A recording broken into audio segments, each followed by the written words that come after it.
Bonsoir. Bonsoir pour ce Moon Daylight. Alors, je suis un peu équipée ce soir de notes. C'est pas très habituel. Je suis plutôt dans la, comment dire, dans l'improvisation habituellement, ou plutôt dans la canalisation, plus que l'improvisation. Et ce soir, j'ai préparé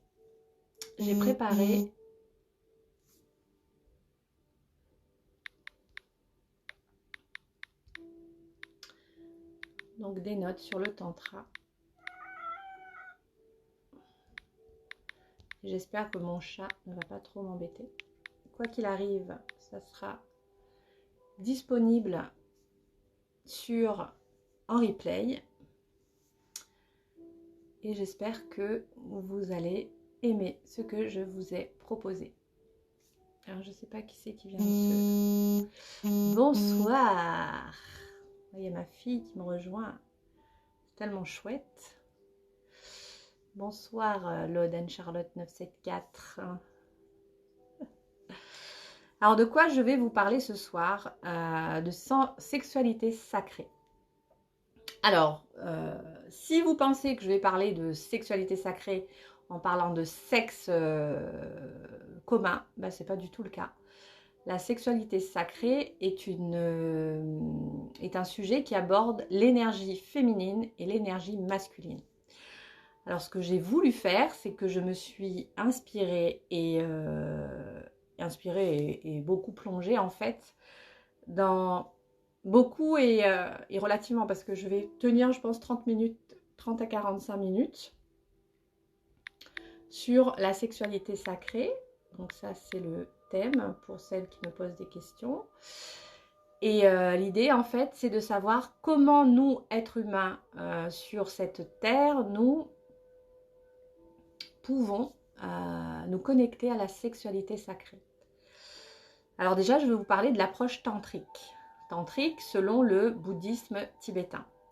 Et Lama Yeshe, qui est un maître réincarné aujourd'hui. Aujourd'hui, il est réincarné en un jeune espagnol qui habite en Espagne. Et celui qui a écrit ce livre, c'est l'ancienne incarnation. La nouvelle incarnation, j'ai eu la chance de manger avec lui à Bodh Gaya, ma fille aussi d'ailleurs. Et en fait, ces êtres de lumière, quand ils vous parlent, et ben, ça ouvre plein d'espace dans votre conscience. Et comme des accélérations, comme si tout était plus clair et comme s'il y avait une compréhension plus rapide quand vous discutez avec ces personnes, ces êtres illuminés. Plus que illuminés qu'êtres de lumière, hein, parce que c'est des Bouddhas réincarnés. Alors, selon le Sutra Yana, donc c'est un texte sacré, le chemin de l'accomplissement est un processus graduel du nettoyage de notre esprit, de tous ses défauts et limitations et de développement à leur place de qualité. Donc là, on commence dans le dur, c'est-à-dire que quand on fait le tantra, on est dans une démarche de transformation intérieure. Donc, développement à leur place de qualité bénéfique telles que l'amour et la sagesse. Donc, en fait, on va purifier les parties obscures à l'intérieur de nous. Donc, on parle d'émotions perturbatrices, d'émotions perturbatrices, de la colère, la tristesse, le dégoût, la rancœur, le ressentiment. Tout ça, en fait, quand on en prend conscience et qu'on le transforme en amour et en sagesse, on est déjà dans une approche proche tantrique. Alors, je reçois plein de messages. J'aimerais bien que ça cesse. Je ne sais pas comment je vais faire. Je vais peut-être bloquer là. Hop. Je ne vais pas déranger pendant 1 heure. Ça bloque ma diffusion en fait. Donc voilà, donc en fait, quand on transforme la colère, le ressentiment, la rancœur, les pensées toxiques en amour et en sagesse, on est déjà dans une démarche de transformation. Alors vous allez me dire, mais c'est pas si facile. Alors ce chemin consiste à créer des causes spécifiques, se comporter de manière éthique développer nos pouvoirs de concentration, déjà dans la parole, dans s'abstenir de dire des gros mots, s'abstenir d'avoir des pensées toxiques et basses pour des personnes. Même pour moi, c'est difficile parfois. Enfin, c'est difficile pour tout le monde, hein, nous êtres humains qui ne sommes pas illuminés. Et en fait, c'est le fameux mindset dont on parle régulièrement. Les Américains en sont friands, hein, de maintenir un mindset haute fréquence pour ouvrir la loi d'attraction et ouvrir la voie du succès. Donc, se comporter de manière éthique, développer nos pouvoirs de concentration, s'entraîner à la vision méditative, donc par la méditation, l'inspiration, la respiration, la méditation, pour l'atteinte future du plein éveil. En raison de cet accent mis sur la création des causes pour un résultat futur, l'approche graduelle du sutra est parfois connue comme le véhicule causal de l'illumination. Vous voyez, je rentre dans le dur, je vous avais prévenu, ce soir c'est plus un enseignement récupéré de Lama Yeshe. Et en fait, ça permet d'être conscient en permanence, d'être conscient constamment de son état intérieur, de sa pratique extérieure et d'être en harmonie à l'intérieur pour que l'extérieur en fait soit paisible. Donc ça passe par le pouvoir de la pensée, le pouvoir de la parole et le pouvoir du silence. Ça depuis que je pratique, c'est ce que je partage. En raison de cet accent mis sur la création de causes pour un résultat futur, l'approche graduelle du sutra est parfois connue comme le véhicule causal de l'élimination. Comparé à cette approche, le Tantrayana est un chemin beaucoup plus rapide vers l'illumination. Bien que les pratiquants tantriques ne négligent pas de créer les mêmes causes que les adeptes du sutra, ils prennent le résultat futur d'une évolution spirituelle complète, comme le point de départ de leur chemin. Pour le dire en d'autres termes, le yogi ou yogini ou la yogini tantrique, comme ces pratiquants suprêmes habiles sont appelés en sanskrit, apprend à penser et à agir comme s'il était déjà un Bouddha pleinement éveillé. C'est le pouvoir de la parole, le pouvoir du silence et le pouvoir de la pensée. C'est pour ça que quand on médite, on se capte en fait sur un mantra qu'on va répéter tout au long de la journée, tout au long de la semaine ou tout au long de l'année quand on a l'esprit perturbé. L'esprit perturbé, c'est quand ça engendre la souffrance, ça engendre la fatigue, ça engendre la colère. Parce que cette approche puissante apporte le résultat futur d'un éveil complet dans le moment présent. Voilà. Alors, la suite. Si je pratique dur maintenant, peut-être que je deviendrai un Bouddha parfait. Si je me comporte bien dans cette vie et que j'agis comme une personne religieuse, peut-être qu'un jour j'irai au paradis. Selon le Tantra, le paradis, c'est maintenant, ici, sur Terre. Nous devrions être des dieux et des déesses maintenant, selon le Tantra. Mais à l'heure actuelle, nous sommes accablés de concepts limitatifs. Les hommes sont comme ci, les femmes sont comme ça, les hommes font ceci, les femmes font cela. Donc tous ces jugements perturbateurs vont limiter et carrément stopper notre évolution et notre transformation. Je suis d'une certaine manière, mais je n'y peux rien, etc. C'est pour ça que nous avons des conflits en nous-mêmes, c'est-à-dire que les conflits viennent de l'intérieur. Tout ce conflit se dissoudra alors que nous nous entraînons au point de vue tantrique et reconnaissons que chaque homme et chaque femme est une femme complète et un homme complet. En plus du tantra, la perfection n'est pas quelque chose qui attend plus. Chaque homme et chaque femme contient à la fois de l'énergie masculine et féminine. Et c'est là la base en fait. Quand on comprend ça, on commence vraiment le cheminement. C'est-à-dire quand on sait qu'on n'a pas besoin d'une projection extérieure et qu'on peut se baser sur notre énergie féminine et notre énergie masculine intérieure, la transformation en se ressourçant par notre propre énergie masculine et féminine à l'intérieur de nous, elle démarre en fait. En fait, chacun de nous est une union de toutes les énergies universelles. Tout ce dont nous avons besoin pour être complet est en nous en ce moment même. Il s'agit simplement de pouvoir le reconnaître. C'est cela l'approche tantrique. Alors, le principe de la transformation, je vous parle de transformation depuis tout à l'heure, mais qu'est-ce que c'est? De manière générale, nous pouvons dire que toutes les nombreuses pratiques du tantra impliquent le principe de transformation. Comme la science moderne l'a démontré, l'univers physique avec son infinie variété de phénomènes, de la plus petite particule subatomique à la plus grande galaxie, est dans un état incessant de transformation et d'évolution d'une forme d'énergie à une autre. Notre propre corps et notre esprit sont également de l'énergie, et que nous soyons en bonne santé ou malades mentalement, équilibrés ou fous. Cela dépend de l'harmonie et non de notre énergie mentale et physique. Grâce à la pratique appropriée du tantra, toutes nos énergies, y compris les énergies subtiles mais très puissantes dont nous ne sommes pas conscients d'ordinaire, sont exploitées pour accomplir le plus grand de tous. Alors je disais ce matin dans la story que j'ai eu la chance avec ma fille d'être initiée au tantra par le Dalai Lama en 2010 et en 2012.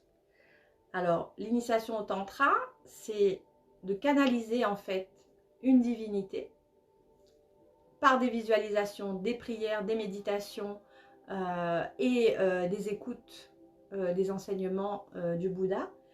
Et en fait, toute cette maîtrise et cette pratique va venir ancrer l'énergie féminine équilibrée et l'énergie masculine équilibrée dans notre corps, âme, esprit. Comment ça se passe? En générant en fait une semence par l'initiation donnée par un maître, donc par un maître tantrique, comme l'est le Dalai Lama, ou des moines bouddhistes qui sont mes amis. Il y a Sonam aussi, donc a pu émettre des initiations à l'île de la Réunion. En fait, dans ces initiations, le fait de pratiquer de la méditation, de faire des prières, de répéter des mantras, comme dans le mantra de la Tara verte, Om Tare Tutare Tule Soha, ça c'est une initiation tantrique, puisque en répétant le mantra de la Tara verte, on va générer son énergie à l'intérieur de nous, et si on a reçu une initiation, l'énergie de la semence va se développer et être complètement féconde à l'intérieur de nous. Et on va cumuler tous ces attributs, comme ils disent dans le bouddhisme. Les attributs, ça enlève tous les obstacles. On a de la force, de la puissance, de l'intelligence, le courage. Il y a aussi le Bouddha Chenrezig, qui est le Bouddha de la compassion, avec son mantra qui est beaucoup plus connu par tous. C'est le Om Mani Padme Hum, puisqu'il est utilisé en yoga, en méditation, yoga Kundalini, le Hatha Yoga, etc. Le Om Mani Padme Hum, c'est l'amour inconditionnel pour tous les êtres. Et en fait, quand vous cumulez deux mantras avec des pratiques de la méditation, de la prière et une observation constante de vos pensées, vous allez commencer, en fait, vous êtes déjà en pratique tantrique. Et ce n'est pas lié au tantra qui est aujourd'hui très à la mode en Europe, où en fait, on pense que le tantra, c'est la sexualité entre un homme et une femme.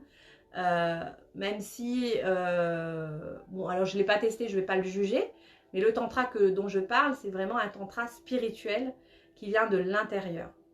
Et en fait, cette semence qui a été donnée, cette graine qui a été semée pendant l'initiation, quand vous allez méditer et si vous arrivez à faire remonter l'énergie de votre chakra racine ou même de votre vortex terrestre qui est en dessous de vos pieds et le remonter en fait au-dessus de votre tête, ça va donc générer une canalisation d'énergie où votre yin et votre yang vont être en harmonie et générer un vortex d'énergie à l'intérieur de vous qui va transmettre de l'énergie dans toutes les cellules de votre corps et vous allez déployer vos ailes en fait. Et c'est là où le paradis il est sur terre. C'est-à-dire que tout sera plus facile, même lors des obstacles.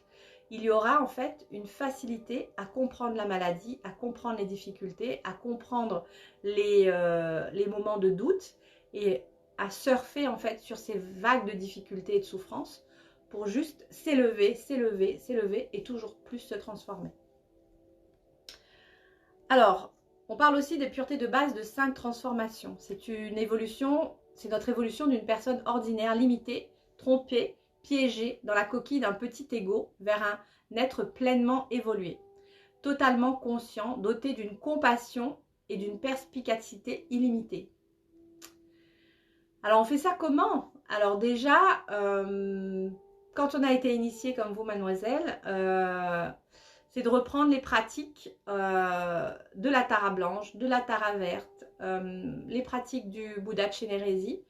Donc il y a la prise de refuge, la méditation tout simplement, et le fait de, quand il y a eu l'initiation, le fait de prendre et de visualiser une Tara au-dessus de nous, ou un Bouddha au-dessus de nous, dans la méditation, et de poser une intention. Je sais pas moi, je pose l'intention d'avoir une parole impeccable par exemple, ou je pose l'intention d'avoir une pensée pure. Et en fait ça, c'est déjà le début et un premier pas, parce que ça va commencer à faire fondre le petit ego dont je viens de parler et transformer en fait notre pensée en une pensée pure et illimitée. En fait c'est très simple, c'est tellement simple qu'on se dit, alors il y a des gens, nos grands-mères par exemple, elles n'ont pas eu d'initiation avec le Dalai Lama, elles ne sont pas allées en Inde, elles sont restées chez elles, elles ont élevé leurs enfants, elles ont fait le ménage, elles sont allées à l'église tous les dimanches. Elles étaient déjà dans une pratique tantrique, puisque par le pouvoir de la prière, par le pouvoir, le fait d'être ancré dans la famille, qui est une pratique féminine, le fait d'être chef de famille parfois, eh ben, on fait qu'elles ont pris des décisions et transformé leurs pensées en étant dans leur microcosme et se sont connectées au macrocosme. Et ça, c'est très peu vu et très peu parlé. On parle souvent, on pense en Europe et en Occident, que l'illumination, elle est ailleurs. Mais nos grands-mères, en fait, elles avaient compris que les choses se passaient tout à l'intérieur. Et c'est ce qui faisait qu'elles restaient mariées 50 ans. Parce qu'elles transformaient, et qu'elles avaient compris que le mariage était une consécration. D'ailleurs, le mariage catholique, c'est un saint sacrement. Donc, était une consécration et qu'il n'y avait pas de fuite dans la société de consommation. Et donc, moi, je suis persuadée que mes grands-mères, en tout cas les grands-mères, les grands-tantes, c'est des maîtres spirituels parce qu'elles avaient compris ça et que ça s'est perdu avec les nouvelles générations et que là, on va chercher en Inde, on va chercher chez les maîtres spirituels, chez les coachs dont j'en suis, hein, mais chez le chef du village, entre guillemets, où est la vérité, où est la connaissance, alors qu'elle est simplement à l'intérieur de nous, par la constance, la discipline et la prise de conscience. Nous n'avons pas à chercher bien loin, nous n'avons pas besoin d'extraire cette force du noyau d'un atome, ni d'emmener une fusée dans l'espace et de la trouver dans une étoile lointaine. Alors j'aime bien Lama Yeshe parce qu'il a beaucoup d'humour. Au lieu de cela, l'énergie de base impliquée dans ce processus profond de transformation tantrique est l'énergie de nos propres désirs. C'est-à-dire que dans tout ce qu'on va désirer, on va retrouver l'énergie pour se transformer et atteindre l'illumination. Alors, désir et bonheur, le désir, la frustration et la maîtrise de soi et vivre dans un royaume de désir. Du moment où nous nous réveillons jusqu'au moment où nous nous endormons la nuit et même tout au long de nos rêves, nous sommes guidés par le désir. C'est ce que dit Lama Yeshe. Chacun de nos sens a faim de sa propre nourriture. Notre œil, dans notre regard, a soif de voir des formes et des couleurs intéressantes. Notre oreille veut entendre des... Il y a une suspension. Notre langue cherche des nouveaux goûts excitants et notre sens, alors je dis notre nez flaire activement les odeurs agréables et se détourne avec dégoût des odeurs qui l'offensent. Notre langue cherche des nouveaux goûts excitants et notre sens du toucher a toujours soif de contact d'une sorte ou d'une autre.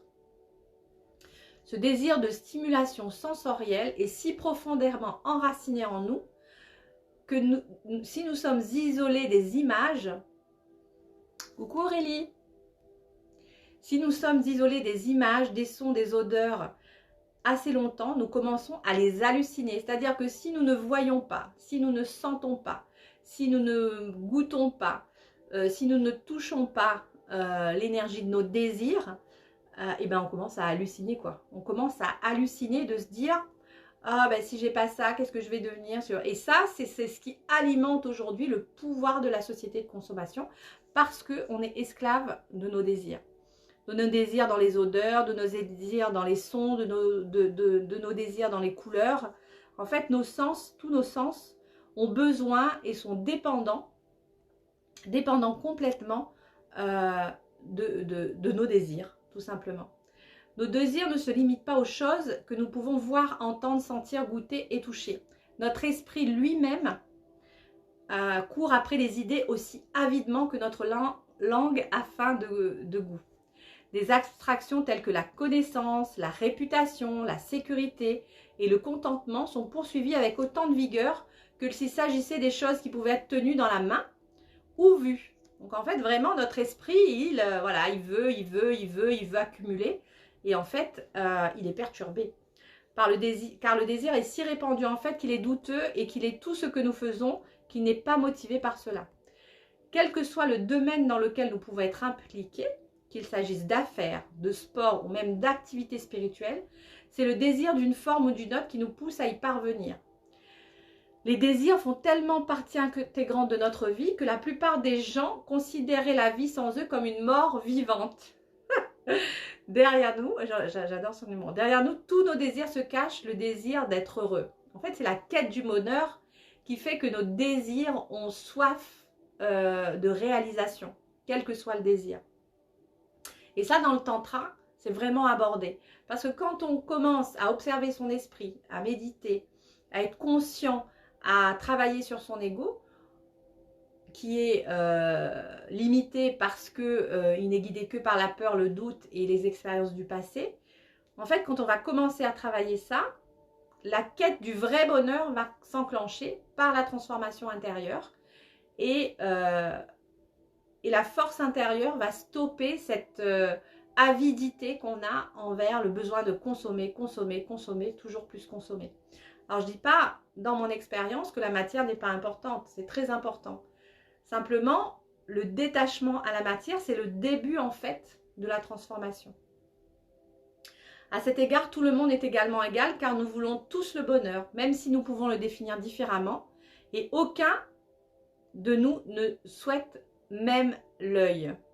Je crois même le mauvais œil, je pense, il a voulu dire. Alors, la partie suivante, je vais vous parler introduction au tantra, la moindre souffrance ou déception. Puisque quand on est dans un parcours tantrique ou dans une initiation tantrique, ce qui nous pousse à y aller, c'est vraiment de nous détacher de la matière sans pour autant s'en priver. Et quand on est attaché en fait dans l'addiction, on sait bien que l'addiction, ça engendre la souffrance. L'addiction aux jeux vidéo, l'addiction au shopping, l'addiction affective, l'addiction à la nourriture, l'addiction à l'alcool, l'addiction à la cigarette. En fait, toutes ces addictions qui sont propres à la société de consommation. Parce que quand vous allez dans les déserts arides, quand vous allez dans les steppes ou quand vous allez dans les hautes montagnes de l'Himalaya, où on s'est encore préservé, les addictions n'existent pas, puisqu'il y a une connexion à la nature. Et dans notre monde d'aujourd'hui, occidental, européen et même oriental maintenant, puisque la consommation, la société de consommation s'est élargie à tous ces pays qui étaient en voie de développement et qui sont des puissances maintenant mondiales, comme l'Inde, la Chine, etc. Et bien, la souffrance, elle est liée à la consommation. Alors, si nous vérifions attentivement, nous pouvons voir que toutes nos actions sont motivées soit par le désir d'éprouver ce qui est agréable, soit par le désir d'éviter de ressentir le désagréable. Pourtant, malgré tous nos souhaits de n'avoir que du bonheur, notre vie est pleine de douleur et d'insatisfaction.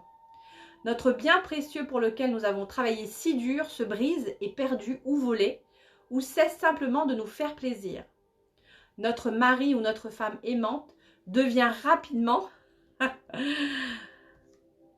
notre pire ennemi ou meurt et nous laisse désespérés. Alors, je rigole parce que bon, je suis passée par là 2 fois. Donc, le travail que l'on convoitait se transforme en un lourd fardeau qui consomme tout notre temps et où l'on se barbouille. Notre police se ride. Notre intelligence commence à s'estomper. De toutes ces manières, le bonheur désiré échappe donc à notre compréhension. Parfois, il semble que nous essayons d'être heureux. Il semble que plus nous essayons d'être heureux, plus nous devenons malheureux, malheureusement. De ce point de vue, la vie semble être une course folle sans signification. Nos efforts pour trouver le bonheur nous font tourner en rond jusqu'à ce que nous finissions par être frustrés et épuisés. De nombreux philosophes et maîtres spirituels différents ont décrit ce cercle de frustration perpétuelle et ont offert des conseils sur la façon de s'en libérer, ou du moins sur la façon de le supporter. Le Bouddha Shakyamuni a qualifié cet état d'insatisfaction répétée de samsara, un terme sanskrit signifiant cercler, et a prescrit, donc cercle, le cercle, c'est-à-dire on tourne en rond, tourne en rond, tourne en rond, et a prescrit à nombre de ses enseignements connu la source, la source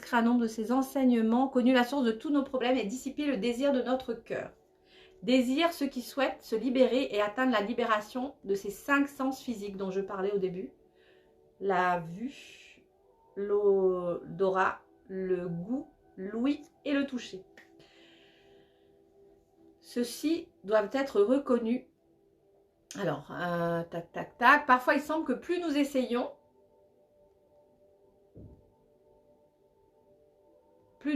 une course. En fait, ce qui veut dire plus nous essayons, plus nous sommes un rat, je pense, dans sa roue. Mais bon, lui, il dira, mais nous, on appelle ça la roue du hamster. Nos efforts pour trouver le bonheur nous conduisent à tourner en rond jusqu'à ce que nous finissions par être frustrés et épuisés. Ah, mais je recommence. Alors, attendez, j'ai dû faire une erreur dans mes notes. Voilà, le Bouddha samsara sanskrit tourné en cercle. Voilà, c'est ça.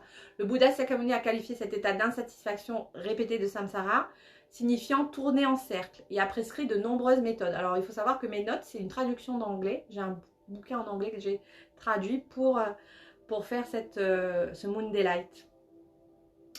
Donc, il a prescrit de nombreuses méthodes différentes pour nous en libérer. Dans le plus connu de ces enseignements, on dit que la source de tous nos problèmes et déception est le désir lui-même produit par ignorance. Libération ou nirvana est atteint en déracinant complètement tous ces désirs ardents de notre cœur. Parce que nos yeux, nos oreilles, notre nez sont les portes mêmes du désir, ceux qui souhaitent se libérer de ce cercle de souffrance sont encouragés à se méfier particulièrement des 5 sens physiques. Ceci doit être reconnu comme exerçant un contrôle malsain sur l'esprit et doivent être traités avec la plus grande prudence. Le désir et le bonheur. Alors, le praticien du tantra poste une garde stricte à la porte des sens et se méfie extrêmement de tout ce qui veut entrer. Alors là-dedans, qu'est-ce que je peux vous dire? C'est-à-dire qu'à chaque fois que vous avez un désir, et Dieu sait si au début c'est difficile, peut-être c'est de l'écrire, c'est pour ça que le journaling ou le fait d'écrire tous les jours nos ressentis, c'est une bonne action. Moi j'ai du mal à le faire, moi c'est un truc que j'ai commencé, un challenge, j'ai pas terminé. Mais c'est vrai de tracer nos désirs, les désirs de nos sens. J'ai vu ça, ça a créé quelque chose chez moi, j'ai senti ça, j'ai voulu acheter ça, je me suis disputée avec quelqu'un. Enfin c'est vraiment... ou en fait peut-être aussi d'observer le bonheur et comment ça s'est créé et de l'ancrer aussi dans votre journaling.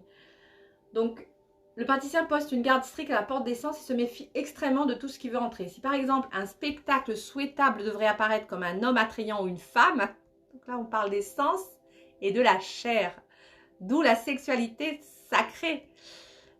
Comme un homme attrayant une femme, le praticien est invité à être attentif à la disposition éventuelle de tomber sous son sort. Lorsque vous suivez ce type de formation, nous combattons la tendance à courir aveuglément après des objets d'attachement. Alors vous voyez les Tinder, les mythiques et tout ça, niet. S'il n'y a pas de vraie rencontre, c'est une vraie roue de la consommation. Après tomber ainsi victime de douleur et de déception en leur enseignant pour nous concentrer sur ces aspects de l'objet qui réduira notre désir. Par exemple, nous pouvons neutraliser notre désir d'une personne de beauté en nous concentrant sur les parties impures de son corps. Alors je ne sais pas comment on pourrait faire, mais si on voit que quelqu'un nous attire, ben, il faudrait trouver tous ses défauts et se concentrer dessus pour s'en détacher. C'est une bonne pratique. Le but de ce type de pratique est de garder le désir de bouleverser notre esprit et du résultat, prévu est d'atteindre une paix et une transparence qui ne peuvent pas être perturbées par la change de fortune de notre vie. Comparé au désir, cette approche prudente du chemin spirituel est considérée comme inférieure. Mais cela ne veut pas dire qu'une telle approche n'a pas de valeur. Au contraire, il est crucial de savoir quand il convient de détourner notre attention des choses qui perturbent notre esprit. Cependant, si la seule façon dont nous savons comment traiter les objets désirables est de les éviter, il y aura une limite sévère quant à la distance de notre pratique spirituelle. Peut atteindre avec un système comme le Tantra, qui utilise réellement l'énergie magnétique. L'approche de Tantra est très différente. Au lieu de visualiser le plaisir et le désir, que quelque chose à éviter à tout prix, le Tantra reconnaît que la puissante énergie suscitée par nos désirs d'être une ressource indispensable pour le chemin spirituel. C'est-à-dire que plus on va se concentrer sur notre désir et le transformer, plus on va s'élever spirituellement. Et dans l'accueil de ce désir insatiable, c'est de l'accueillir et de le transformer à l'intérieur par les énergies féminines et masculines dont je vous parlais tout à l'heure. Parce que l'objectif n'est rien de moins que la réalisation de votre potentiel humain le plus élevé. Le Tantra cherche à transmettre toutes les expériences, peu importe la manière dont non religieuse peut apparaître dans la voie de l'accomplissement. C'est précisément parce que notre vie est si inséparable,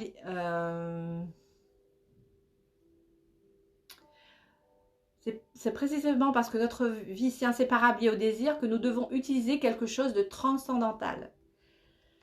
Alors, quand on a fait cet état des lieux, alors moi je suis toujours passionnée quand je parle de Tantra. On va aussi voir les 4 classes au niveau du Tantra bouddhiste reconnues respectivement sous le nom de yoga. Alors, nous avons le yoga de performance d'action et le tantra de yoga le plus élevé. Chaque classe est conçue pour un type particulier de pratiquant et ce qui différencie une classe d'une autre est l'intensité de l'énergie désireuse que le pratiquant est assez habile pour le diriger dans le chemin spirituel.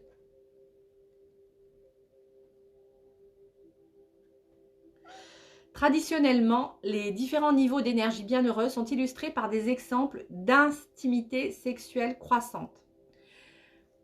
Donc là, on rentre dans la sexualité sacrée. Mais il est dit que le pratiquant du niveau le plus bas du Tantra est celui qui est capable d'utiliser et de transformer l'énergie bienheureuse qui surgit simplement en regardant un partenaire attrayant. Alors, donc ça, c'était la phrase de conclusion. Il est dit que le pratiquant du niveau le plus bas du Tantra est celui qui est capable d'utiliser et de transformer l'énergie bienheureuse qui surgit simplement en regardant un partenaire attrayant. Alors j'ai fait cette expérience en Inde où j'étais en train de manger et il y avait un moine, jeune moine, on devait avoir le même âge, c'était en 2012, il y a déjà un certain nombre d'années. Et je crois que j'ai eu une relation tantrique avec ce moine parce qu'il me regardait tellement de manière transperçante que je crois qu'on a voyagé tous les deux. Et c'est une énergie que j'avais jamais ressentie. Alors, il n'y avait rien de sale, c'était vraiment comme un transfert d'énergie en fait, où sa lumière a vu ma lumière. Et en fait, on a été en communion pendant à peu près 1 heure. Et ça a été ma première expérience tantrique où en fait, dans le tantra, l'énergie sexuelle n'a pas besoin de pénétration pour pouvoir s'exprimer et se développer.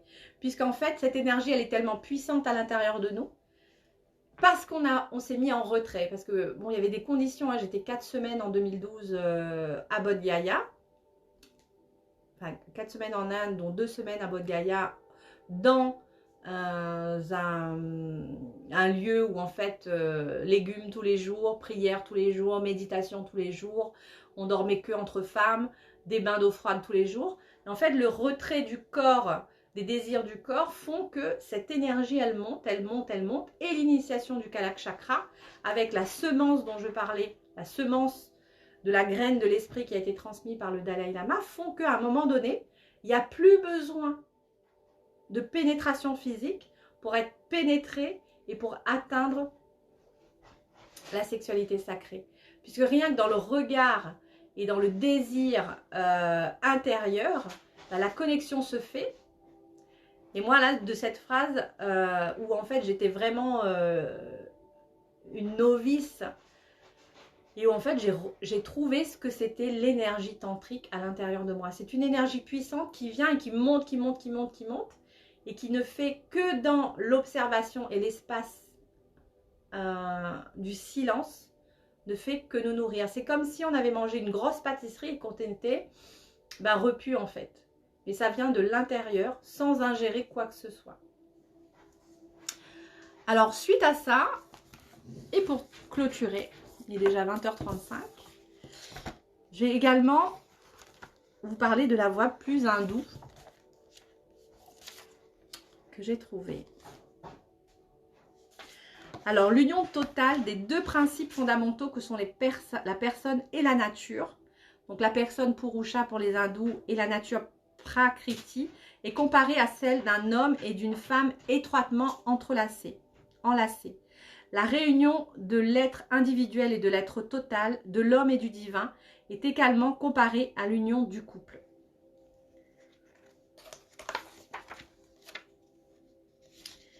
Shiva et Shakti, donc Shiva c'est le dieu suprême en Inde, et Shakti c'est son énergie, on a tous une Shakti en nous, c'est vraiment notre énergie féminine puissante, sont l'un et l'autre des divinités créatrices. Toutefois, le but de leur union n'est pas la procréation, mais le plaisir, la volupté, Ananda, qui est la nature transcendante, la véritable raison de l'être de l'univers. Les deux contraires, les deux pôles positifs et négatifs n'ont de réalité que l'un par rapport à l'autre. Il n'existe que dans ce qui les unit, dans cette étincelle qui passe de l'un à l'autre et qui est le plaisir. C'est donc la volupté qui constitue la cause immanente de l'univers. Je ne sais pas si ça vous parle, la volupté. Moi, ça me parle. Et on pourrait dire, vous savez, parce qu'on parle de relations à distance des fois, on dit, voilà, relations à distance, etc. Pour ceux qui sont célibataires et qui peut-être vivent ça, dites-vous que c'est dans la relation à distance que vous pouvez pratiquer le tantrisme. Puisque c'est dans l'effacement du désir physique et l'apparition du désir d'aimer sans condition, c'est là que vous allez vous rencontrer vous-même et communier avec cette énergie.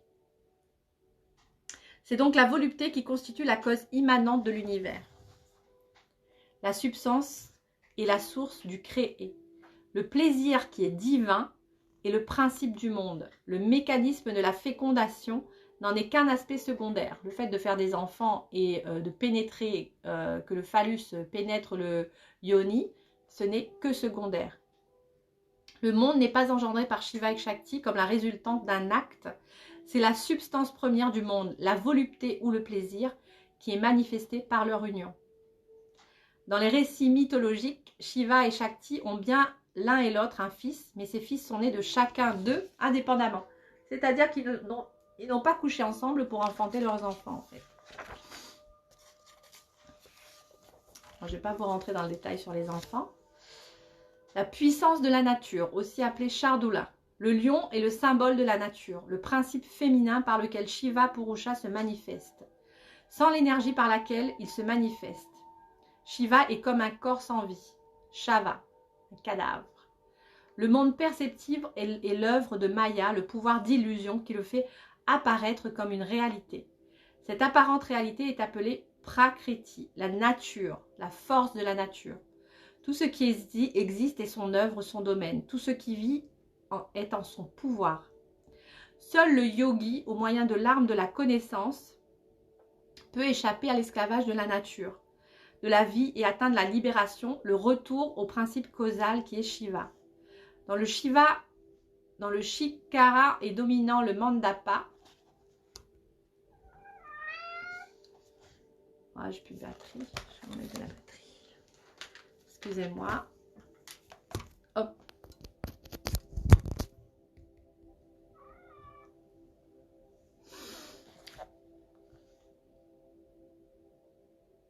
devant le Shikara et dominant le Mandapa, le monde des vivants, est placé l'image de Shardula, le lion, la puissance de la nature.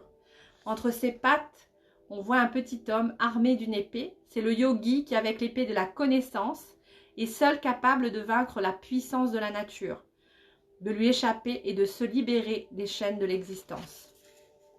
On revient au désir, aux addictions, à la dépendance, à nos désirs et à nos besoins addictifs. Et en fait, la connaissance permet de couper ces liens et de s'élever et de se transformer intérieurement.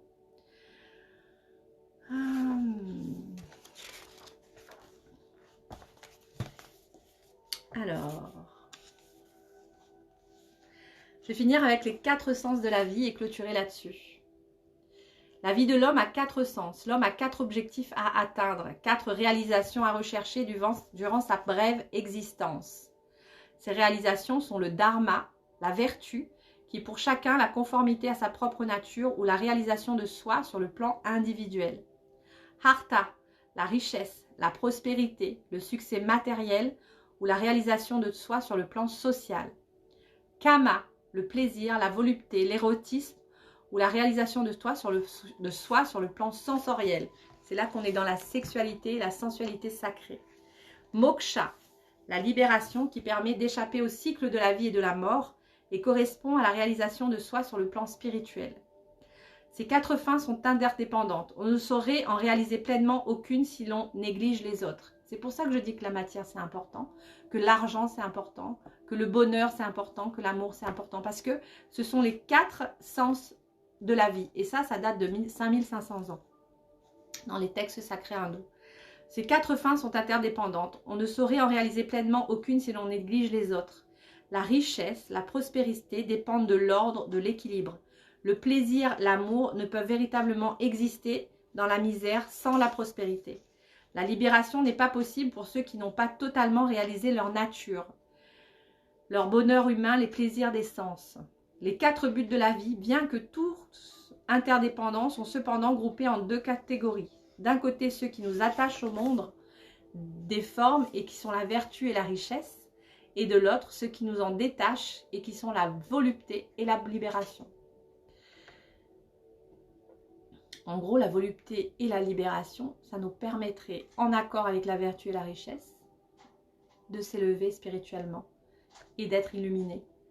L'ivresse de l'amour, ce moment d'euphorie où nous oublions tout, la raison, la sagesse, la prudence, les lois sociales, nos intérêts humains et l'image de l'ivresse mystique qui mène au renoncement total. L'homme qui s'adonne sans réserve, sans prudence à l'amour est tout proche dans son extase du saint qui s'adonne sans prudence ni réserve à la volupté de la fusion totale de son être dans l'être divin. L'amant cesse d'être lui-même. Il ne fait qu'un avec l'objet de son désir. Il cesse en fait pour un instant d'exister en tant qu'être individuel. Ils se font dans un autre être et leur seule réalité à cet instant est la volupté qui les unit. De même que dans l'étreinte de celle qu'il aime, un homme oublie le monde entier, tout ce qui existe en lui-même est au dehors. De même dans l'union avec l'être de connaissance, on ne connaît plus rien ni au dedans ni en dehors. Le plaisir est non seulement l'image mais l'expérience, la réalisation du divin, le plaisir et l'expression de la divinité qui se proclame dans la Bhagavad Gita. Je suis l'éros dans la procréation. Alors c'est un magnifique. La perte de soi-même dans l'être absolu, dans l'amant véritable, est une volupté pareille à celle des amants, mais une volupté qui dure éternellement au lieu de ne durer qu'un instant. C'est un retour de ce tout dont la nature est la joie et dans lequel l'individualité cesse d'exister. Seule la volupté de l'amour, du plaisir peut nous donner une idée de ce bonheur divin dont elle est le reflet. Et c'est par elle que nous pouvons arriver à en prendre le goût, à avoir la force de renoncer à toutes nos attaches terrestres. Ce sont la vertu et la richesse qui nous attachent à ce monde. C'est pourquoi la Bhagavad Gita demande ce renoncement aux vertus. Le plus difficile de tous, mais pourtant essentiel à celui qui veut connaître l'amour divin. Renonçant à toutes les vertus, cherche ton refuge en moi seul. C'est à travers l'attachement et non pas en dehors de lui que nous pouvons nous libérer de ce qui nous attache. Ceux qui cherchent la libération l'atteignent par ce détachement qui ne peut venir qu'après l'attachement, car l'esprit des êtres est par sa nature attiré vers l'objet des sens. Kama Sutra. Je vous lise des textes du Kama Sutra. En fait, ce qui est dit, c'est que quand on se détache de nos désirs primaires, de nos addictions, et qu'on se lie à l'amour pur par la connaissance, et ben on atteint une transformation et une libération. Ma fille, tout à l'heure, en début, elle me disait « Ouais, mais ça veut dire quoi exactement? De quoi ça parle ?» Clairement, dans nos pratiques spirituelles, par la prière, la méditation, le fait d'entrer en soi, de jeûner, vous savez, de jeûner, d'enlever tout ce qui est viande, alcool, cigarettes, sucreries, junk food, et d'être pendant un moment, 1 semaine, 10 jours, 3 semaines, en retrait de son corps, en ne mangeant que des produits vivants, et bien déjà, on est dans une étape de transformation parce qu'on va se couper à nos 5 sens. Voilà, si vous prenez une tarte à la crème, une tarte à la fraise, un bon plat, un gros gigot, un gros plat bien gras, et que vous arrêtez tout ça et que vous remettez un peu de... Je ne dis pas de le faire tout le temps, j'ai été 6 ans végétalienne, 6 ans où j'ai médité, où j'étais capable de voir mon aura qui était toute bleue, je faisais des pratiques hindoues, je me suis transpercée d'aiguilles, etc. C'est une pratique qui est intéressante pendant une période, mais en fait, la prise de conscience que j'ai eue, c'était que la matière était importante parce que j'étais maman, que la vie était importante, que j'avais à l'époque 30 ans et que j'avais besoin de vivre dans la vraie vie. Par contre, s'il y a des moments de votre vie, vous avez besoin de passer un stade supérieur, le fait d'unir votre masculin intérieur, votre féminin intérieur par votre propre énergie, ça passe par une purification du corps et de l'esprit. Et la purification du corps, ça passe par stopper tous les produits toxiques que la société de consommation nous propose. Donc tous les êtres vivants qu'on avale, quand je dis êtres vivants, c'est vraiment les chairs mortes, la viande, le poisson, les œufs, etc. Et c'est de manger que des légumes, du riz pendant un moment. Et déjà, vous purifiez votre corps physique, votre corps éthérique prend l'énergie, et tous vos corps suivent, tous vos corps énergétiques suivent. Ça, c'est la première chose. La méditation, 5 minutes par jour, pas besoin de plus. La prière, alors si vous n'avez pas de prière, écrivez votre propre prière à vous. Si vous ne croyez pas en Dieu, pensez à votre puissance supérieure, puisqu'elle existe. C'est ce qui fait qu'on est électromagnétique, puisqu'on a une puissance, on est guidé. Quand cette puissance nous guide, on est mort en fait. Donc voilà la prière, les marches en nature, ça c'est très connu aujourd'hui. Et la communion avec la nature, le sport, le yoga en fait qui permet de réénergétiser votre corps. Alors je vous conseille Happy Coach sur YouTube où elle est excellente. C'est une prof de yoga en ligne, c'est gratuit, vous avez énormément de vidéos gratuites. Et voilà, et en fait, quand vous allez communier avec votre corps physique et votre corps spirituel, vous allez voir qu'il y a quelque chose dans votre sexualité qui va changer.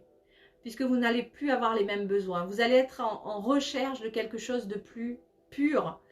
Et tout à l'heure, je disais que la société de consommation des réseaux sociaux sexuels, comme Tinder, Mythique, etc., ça c'est une source. Alors peut-être que des gens se marient, se retrouvent. Je ne dis pas, voilà, il faut pas y aller. Mais c'est important de voir que quand on est en union sacrée avec soi-même, on ne peut plus accueillir un homme ou une femme qu'on ne connaît pas physiquement. Tout à l'heure, je parlais de phallus et de phallus et de yoni, c'est-à-dire de pénis et de vagin, clairement. Quand vous avez une relation physique avec un homme et que vous êtes en union sacrée avec vous-même, un homme ou une femme, vous avez besoin que cette relation soit en haute vibration. Et quand cette relation est en haute vibration, j'ai envie de vous dire qu'il n'y a pas besoin de pénétration pour que ça fonctionne. La sexualité sacrée, c'est dans l'effleurement, le toucher, le chuchotement, l'hypersensibilité que vous allez développer en nettoyant votre corps, âme, esprit, que votre corps physique sera nettoyé par des jeûnes, par une nourriture vivante qui exclut l'animalier. Je ne suis pas du tout végane, hein, c'est vraiment, moi je mange du poisson, je mange de la viande, je mange de tout. Mais il y a des périodes où j'ai besoin vraiment d'évacuer toutes les toxines qui sont générées par ce genre de nourriture pour être encore plus puissante dans mon travail énergétique spirituel. Parce que quand je me mets en prière, que je médite, que je mange que des légumes, mes vibrations hautes fréquences sont démultipliées et il y a comme une communion intérieure.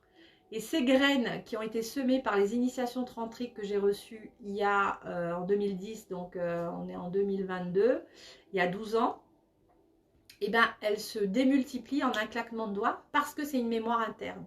Et si dans vos pratiques régulières, vous mettez du jeûne, de la prière, de la méditation, et je dis prière, c'est pas religieux, mais c'est vous vous entrez en prière, vous écrivez, voilà, je prie telle chose, ou vous parlez à votre puissance supérieure, à votre âme, en tout cas à cette force qui vous habite, et ben vous allez commencer en fait un travail de transformation tantrique.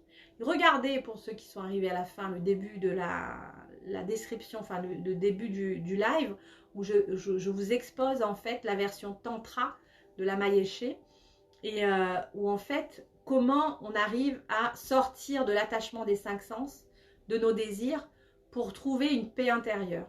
Ça transforme l'ego, ça transforme le mental, et ça nous amène dans un ego divin, un mental équilibré, et on sort d'un mental blessé à un mental divin, et l'énergie féminine et masculine intérieure communient et nous donne une force intérieure. Ou même dans les crises, les pires crises de vie, les nuits noires de l'âme, vous appelez pas ça comme vous voulez, vous avez une force en fait qui prend le relais, qui conduit à votre place et qui vous mène là où vous devez être, parce que vous avez travaillé à développer en fait cette force intérieure.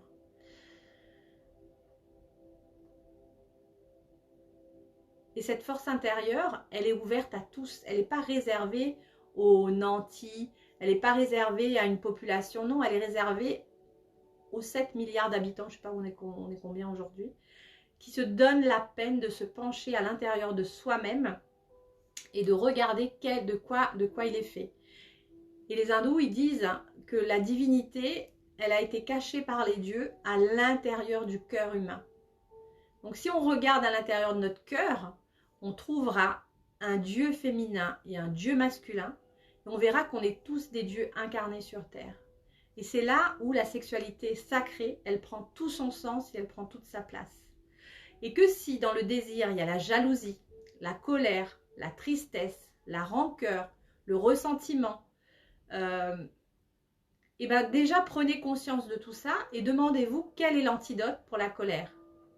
Ben, c'est le pardon. Quel est l'antidote pour la rancœur ou la jalousie? C'est la générosité, le fait de... le regret aussi, la force du regret, la gratitude.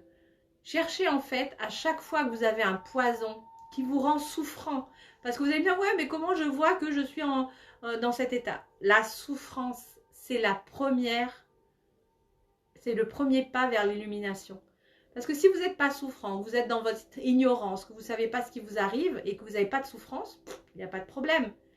En fait, vous vivez, vous vivotez, et puis ça va bien. Maintenant, s'il y a quelque chose qui souffre, vous êtes en blocage, que vous avez l'impression que vous n'arrivez pas à avoir de partenaire, homme ou femme, que dans votre vie professionnelle, c'est moyen, que dans la vie spirituelle, ben, c'est le vide intersidéral, qu'à un moment donné, vous le levez le matin, vous avez envie de pleurer parce que vous êtes rempli de tristesse, et ben c'est une opportunité. J'ai envie de vous dire, c'est un cadeau du ciel que de vous transformer et de regarder là à l'intérieur de vous, quelle lumière vous pouvez activer pour vous donner tous vos pouvoirs. Et ça, c'est l'énergie du tantra. puisque le tantra, c'est vraiment l'énergie masculine et féminine à l'intérieur de soi, qui font l'amour et qui coulent en nous et qui nous donnent en fait la puissance pour attirer à nous tout ce dont on a besoin. Et ce dont on a besoin, il n'y a que nous qui savons. Les gens ne savent pas pour nous. Les gens ne peuvent pas savoir ce dont on a besoin. D'un homme, d'une femme, d'un homme, d'une maison, de richesse, de réussite. Là, je vous ai dit les 4. C'est pour ça que j'aime beaucoup l'hindouisme. Parce qu'en fait, c'est vraiment complet. On vous parle des 4 sens de la vie. La vertu qui est pour chacun la conformité à sa propre nature ou la réalisation de soi sur le plan individuel. Artha, la richesse, la prospérité, le succès matériel ou réalisation de soi sur le plan social. C'est pas pour rien que les hindous, ils ont Lakshmi, qui a une montagne d'or avec elle, et toutes les richesses, parce que on ne peut se réaliser sans frustration que quand on connaît la richesse. Après, chacun à son niveau. Ça peut être 1000 € pour quelqu'un et 1 milliard d'euros pour une autre. Kama, le plaisir, la volupté, l'érotisme ou réalisation de soi sur le plan sensoriel, l'amour, le plaisir, la volupté. Moksha, la libération, qui permet d'échapper au cycle de la vie, de la mort et correspond à la réalisation de soi sur le plan spirituel. Donc le dharma, l'artha, le kama, moksha, quand on a ces 4 sens de la vie, regardez, hein, vous pouvez aller regarder sur internet ou aller voir les 4 sens de la vie selon l'hindouisme, et vous verrez qu'en fait, on en a tous besoin. On a tous besoin, à un moment donné, de rencontrer sa propre nature, de se réaliser, qu'on a besoin de rencontrer la richesse, la prospérité, le succès matériel ou la réalisation de soi sur le plan social, le plaisir, la volupté, l'érotisme ou réalisation de soi sur le plan sensoriel.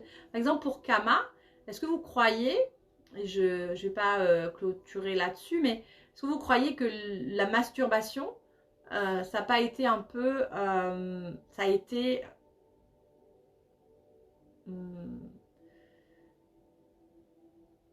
rendu dangereux par l'influence judéo-chrétienne?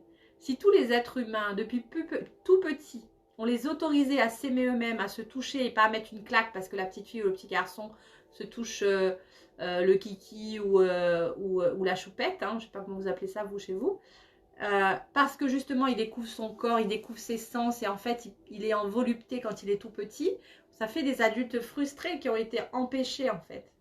Et quand on sait que Kama c'est la source, l'amour c'est la source de tout, on est tous en quête de bonheur et d'amour. Donc si nous-mêmes on n'arrive pas à se donner du plaisir, mais pourquoi on va donner comment dire, ce rôle à une autre personne? Ça sert à rien.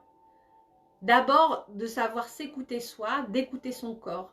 Si on n'est pas capable, nous, de devenir riches nous-mêmes, qu'on soit un homme ou une femme, et qu'on attend que l'autre nous apporte la richesse, il y aura encore des frustrations. Si on n'est pas capable de se réaliser soi sur le plan individuel, qu'on met en fait notre réalisation de soi dans les mains d'un gourou ou d'une secte, et bon, on est encore dans la frustration parce qu'à un moment donné, ça va exploser. Et pareil pour l'élévation spirituelle, de la donner à quelqu'un d'autre. Donc si, en fait, doucement, pas à pas, on se met à travailler sur soi-même, dans l'amour, dans le matériel, dans l'élévation spirituelle et dans la réalisation de soi, ben là, on est dans l'énergie tantrique.